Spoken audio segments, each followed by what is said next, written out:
From the Detroit Free Press, I'm Robin Shan with today's Voice Briefing. It's Friday, November 14th, 2025.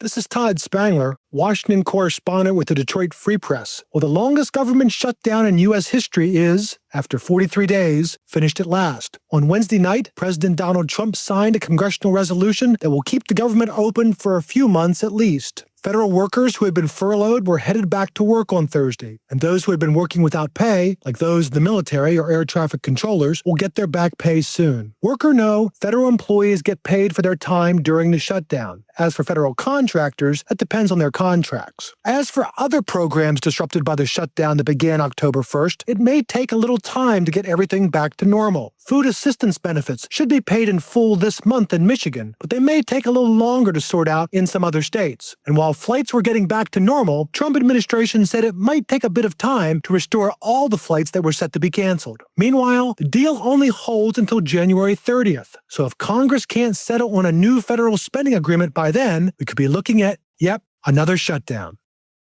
For the Detroit Free Press, I'm Keith Matheny. The president of the Michigan Land Conservancy calls it a once-in-a-lifetime opportunity, one of the last remaining large remnants of undeveloped Lake Plain prairie land in southeast Michigan, 440 acres of forests, wetlands, and grasslands in Wayne County's Brownstown Township could be preserved in its natural state for future generations to explore and enjoy if the Conservancy and other groups are able to raise $6 million to acquire it. The Sibley Prairie is located west of Telegraph Road between Sibley and King Roads. Owned by Fritz Enterprises, Inc., the land has teetered on the brink of development multiple times over the years, and this summer was headed to auction for developers. But the Land Conservancy and others were able to convince the owner to give them a year to attempt to raise the $6 million to buy and preserve the property. The land is home to multiple state-threatened plant species and the threatened Duke's skipper butterfly. The state has lost 99% of its Lake Plain prairie lands, and the Michigan Natural Features Inventory in the 1990s called the Sibley Prairie, quote, our greatest hope for preserving a functional Lake Plain prairie ecosystem, end quote. For more information about the protection effort, visit SaveSibleyPrairie.org.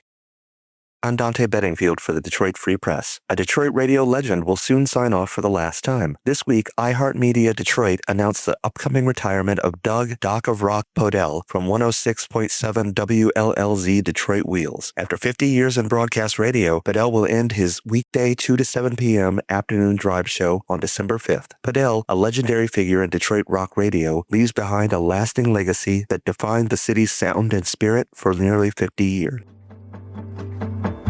Find more from the Detroit Free Press on freep.com. That's FREEP.com.